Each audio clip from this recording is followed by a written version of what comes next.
한창 프로야구 경기가 열리던 주말 조명이 환하게 켜진 야구장에는 선수들을 응원하는 환호와 함께 사람들의 절규 섞인 비명도 쏟아졌습니다.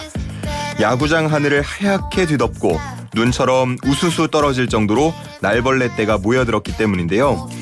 최근 이렇게 야구장, 음식점, 주택 등 정말 불이 켜진 곳이면 어디든 출몰하는 날벌레 떼의 정체, 바로 동양 하루살입니다. 팅커벨이라고 부르는 분들도 계신 것 같은데 이런 귀여운 별명도 갖고 있는 동양 하루살이 왜 이렇게 때로 급증했는지 전문가와 함께 알아보도록 하겠습니다. 국립생태원 박영준 박사와 함께합니다. 박사님 안녕하십니까? 예, 안녕하십니까? 예, 자 동양 하루살이가 최근에 보도를 통해서 많이 전해지고 있습니다. 이게 어떤 곤충? 벌레라고 하면 되는지 설명 좀 부탁드리겠습니다. 예, 아시는 대로 이제 곤충이고요. 예. 동양하루살이는 전국적으로 분포하는 종입니다. 하천이나 강, 중하루 바닥에 모래가 쌓여 있는 곳에 주로 서식하는 국내 종이고요. 다른 하루살이와 마찬가지로 유충의 시기에는 물에서 생활을 하고 성충은 육상에서 생활하는 전형적인 수소곤충입니다. 그렇군요. 우리가 아는 작은 하루살이는 초파리 같이 좀 작은데 이 동양 하루살이는 크기가 꽤 커 보이더라고요. 예, 이건 국내에 서식하는 하루살이는 총 82종이 좀 알려져 있는데요. 예. 이 동양 하루살이가 속해 있는 하루살이과에는 가는무늬 하루살이 등 4종이 포함되어 있는데 이 종 모두 다 중대형에 속하는 편에 좀 꽤 큰 편에 속하고 있습니다. 중대형이라 그러면은 날개 폈을 때 몇 센치 이런 게 기준이 있습니까? 한 5cm 정도라고 보시면 될 것 같아요. 와, 5cm면은 이런 게 때로 몰려들면 정말 좀 무섭다라는 느낌도 들 것 같은데, 근데 날개가 좀 화려해서 별명이 팅커벨이라고 불리기도 한다고요? 예, 최근에 대발생이 좀 많이 되면서 요즘 덕서 팅커벨이라고도 불리기도 하고 압구정벌레 등 별명이 많이 생겼습니다. 예. 네, 팅커벨이라는 별명은 아마도 날개가 일단 투명하고 약간 삼각형 모양이어서 피터판에 나오는 팅커벨의 날개가 좀 닮아서 그런 게 아닌가 싶습니다. 앞서서 82종이 있다고 말씀을 하셨는데 다른 종들과 비교해봤을 때 특징이 있다면 또 어떤 게 있겠습니까?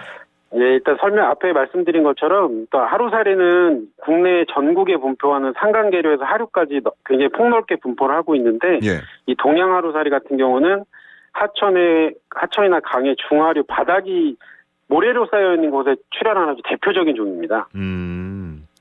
이름이 동양이 들어가니까 이제 우리나라 포함해서 아시아 지역에만 있나요? 예, 주로 아시아 지역에 분포하고 있습니다.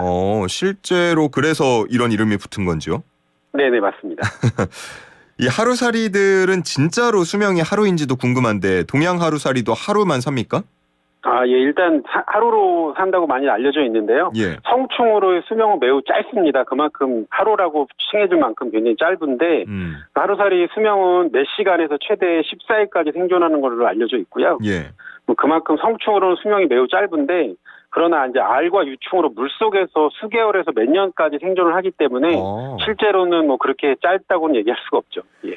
그런데 저희가 이제 마주하는 그 동양 하루살이들은 앞서서 말씀하신 게 유충은 다 모래나 이런 데 아래 땅에 깔려 있고 성충이 돼야만 육지로 올라와서 날아든다는 거 아닙니까? 네, 맞습니다. 그러면 우리가 보는 동양 하루살이는 실제로 거의 정말 하루 수명이 남은 아이들이겠네요. 예, 평균적으로 한 3, 4일 정도 수명을 갖고 있기 때문에 굉장히 짧습니다. 네. 굉장히 짧다. 하루는 아니더라도 상당히 짧다. 네네. 예전에 그 YTN에서 취재할 때 어느 할머니께서 호롤롤롤롤 하고 날아들었다 이렇게 네네네. 말씀하신 것도 아마 동양 하루살이를 두고 한 얘기로 알고 있는데 네네. 이게 그때도 좀 많았던 것 같고요. 지금도 상당히 또 문제가 되고 있고요. 이 개체수가 네네. 많이 늘었습니까? 아니면은 어떻습니까? 이게 저희가 판단하는 바로는 일반적으로 대발생을 한다고 얘기를 하거든요. 대발생이요? 예, 많이 발생하는 걸 이제 대발생이라고 얘기를 하는데요. 예. 이런 거는 이제 곤충의 특징이 기본적으로 변온동물이고, 그다음에 이게 환경이 굉장히 좀 본인들이 출현하기 굉장히 좋은 조건이 갖춰지게 되면은 대발생을 하는 경우가 있거든요. 그 조건이 어떤 조건입니까? 일반적으로 곤충은 이제 기온에 굉장히 민감합니다. 예. 예, 기온에 민감하기 때문에 아무래도 특히 동양 하루살이 같은 경우는 지금 전년도에 그러니까 올해 평균 기온이 굉장히 높고 전년도에 강수량이 지금 작은 경우에 대발생하는 걸로 좀 알려져 있거든요. 아, 그런 조건들이 좀 딱 맞아 떨어져서 이번에 좀 때로 개체수가 많이 늘어났다 이렇게 보고 계시군요. 네, 맞습니다. 그리고 일반적으로 이 그 곤충 대발생이 이게 몇 년 주기로 좀 발생을 하는 경우가 좀 있거든요. 그러니까 뭐 올해 많이 나왔다고 해서 내년에 많이 나온다는 보장은 할 수 없고요. 그러니까 조건이 맞았을 때 많이 발생하는 거라고 보시면 됩니다. 앞으로 지구 온난화가 계속된다고 해서 이 개체수가 꾸준히 증가하는 것은 아니고 이런 조건들이 맞아 떨어졌을 때 대발생이 한 번씩 주기가 돌아온다라는 말씀이신 거죠? 네, 맞습니다. 앞서서 보통 뭐 하천이나 강 등에 서식한다고 말씀을 해주셨고 보통 그 조명이 환하게 밝혀진 곳에 모여들더라고요. 그래서 최근에 한 기자가 조명을 직접 몸에 쏘고 달라붙는 그런 모습을 연출하기도 했는데 왜 이렇게 조명이 밝은 곳에 모이는 겁니까? 일단은 생물이 빛에 반응하는 현상을 저희가 양성 주광성이라고 부르거든요. 예. 네, 그 빛을 좋아한다는 뜻인데 이제 거의 모든 곤충들이 갖고 있는 특징입니다. 그 대표적으로 나방을 생각하시면 되고요. 예. 그 기자분이 이제 좀 더 명확하게 보여주시기 위해서 하얀 옷을 입으셨잖아요. 아, 예. 네, 그게 이제 하얀 옷에다가 빛을 비추면 더 많이 달라붙게 됩니다. 아, 그렇군요. 네네네. 알겠습니다. 이 동양하루살이가 그렇게 때로 특히나 몸에 붙고 운동하는 분들은 입에도 들어가고 한다는데 이게 좀 그래서 혐오감을 갖는 분들도 있거든요. 근데 따지고 네네. 보면 해충이 아니고 익충이라고 들었는데 인간에게는 크게 해가 없는 건가요? 네, 일단 동양하루살이 같은 경우는 뭐 성충이 되면은 구기가 태화되거든요. 국이라는 건 네, 입, 그래서 입 네. 말씀하시는 거죠? 예? 입 말씀하시는 거죠? 네, 맞습니다. 국이라는 건 입인데 예. 이게 이제 태화돼가지고 먹이를 전혀 먹지 못합니다. 예, 그렇다 보니까 사람을 뭐 문다거나 해를 끼치는 역할을 할 수가 없고요. 예. 그래서 유일한 기능이 이제 자손 번식밖에 없거든요. 그래서 이제 물 표면에 알을 낳고 근데 죽게 되면은 이제 물고기들이 또 그걸 먹게 되면서 이렇게 선순환 구조를 좀 구성하게 됩니다. 야, 성충이 되면은 더 발달하는 게 아니고 오히려 입이 퇴화해서 먹지도 못하고 2, 3일만 살다 죽는 거예요? 네, 그 유일하게 할 수 있는 게 자손 번식을 위해서 성충으로 출현하는 거기 때문에. 좀 이 생애를 알고 나니까 좀 가여운 생각도 드는데요. 네네네. 그 입이 없으니까 뭘 먹지도 못하고 당연히 뭐 전염병이나 이런 걸 옮기지도 못하겠네요. 네, 현재 알려지고는 없습니다. 그래도 몸에 달라붙거나 했을 때 피부병을 일으키거나 그런 건 없습니까? 예, 독성이 없기 때문에 알려진 게 없기 때문에 피부병을 유발하지는 않고요. 예, 그렇게는 현재 그런 케이스는 없습니다. 예. 그러면 앞서서 제가 말씀드린 것처럼 운동하거나 뭐 자전거 네네네. 타거나 이러다가 정말로 입에 들어가서 좀 먹는다는 경우도 간혹 있거든요. 네네네. 이럴 때 먹었을 때 해가 될 만한 건 없을지요? 일단 독성이 없는 걸로 알려졌기 때문에 뭐 한두 마리 먹는다고 해서 건강에 이상은 없을 것 같고요. 예. 저희 같이 곤충학자들 조사하면서 많이 먹거든요. 진짜요? 네네. 예, 조사하면서도 저희가 이제 때로 움직이는데 들어가서 잡다 보면은 이제 저희도 뭐 귀로도 들어오고 입으로도 들어오고 막 이런 경우가 있긴 한데 예.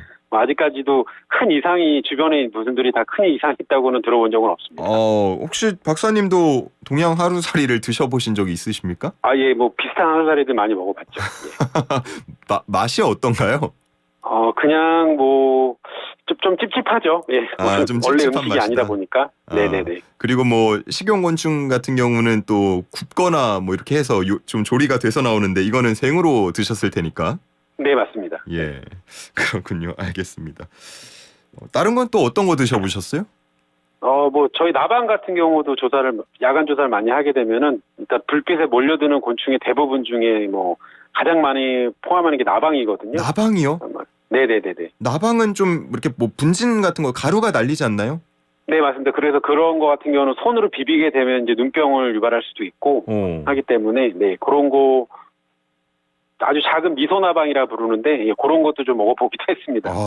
박사님 이거 참 고된 직업이었군요. 네네. 이제 아무래도 동양 하루살이들이 좀 많이 대량으로 출현하고 몰려다니 빛에 모여들고 이러다 보면 앞서서 말씀드린 것처럼 그 자영업 하는 분들이 특히나 또 고민이 많다 그래요. 문 앞에 달려들면은 손님들이 안 오고 이런 문제 때문에. 네네네. 그래서 방제 사업을 벌이기도 하는데 방제 사업의 필요성은 어떻게 생각하세요?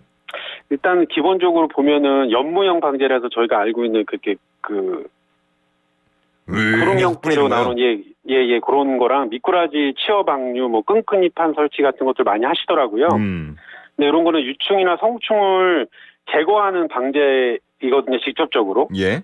근데 이제 제가 그냥 개인적으로 생각했을 때는 나무 같은 걸 이용해서 도심과 하천의 비차단 같은 것을 해서 서로 서식지를 분리하는 공생할 수 있는 방법을 좀 더 많이 고민했으면 하는 바람이 있습니다. 아, 그러니까 동양 하루살이들이 성충이 돼서 도시 쪽으로 나오지 못하도록 어느 정도 좀 바리케이트를 좀 빛을 가릴 수 있는 걸 치면 좋겠다라는 말씀이신 거죠? 네, 맞습니다.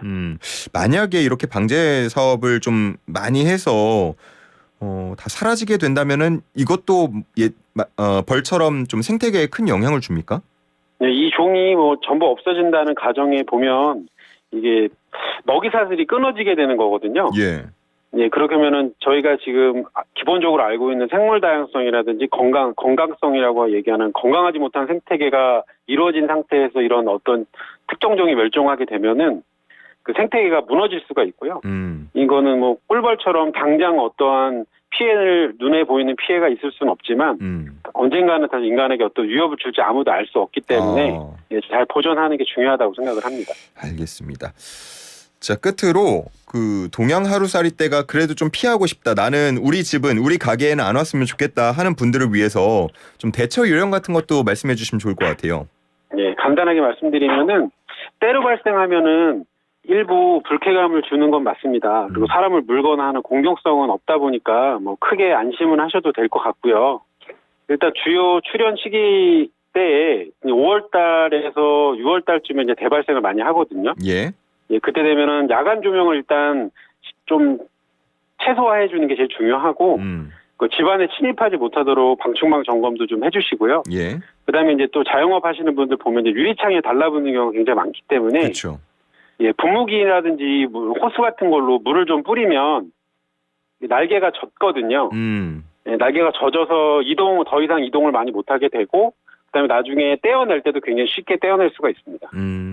이 손으로 하나하나 떼내도 앞서서 말씀하신 것처럼 뭐 크게 가루나 이런 것 때문에 병 옮거나 그럴 가능성 없다는 거죠? 네, 그럴 가능성은 없습니다. 알겠습니다. 동양 하루살이의 모습 인터넷에서 한번 확인해 보시고요. 동양 하루살이가 맞다면 이렇게 안심하시고 좀 떼내거나 방지를 하셔도 될 것 같습니다. 자, 오늘은 여기까지 들어보겠습니다. 말씀 잘 들었습니다. 예, 감사합니다. 지금까지 국립생태원 박영준 박사였습니다.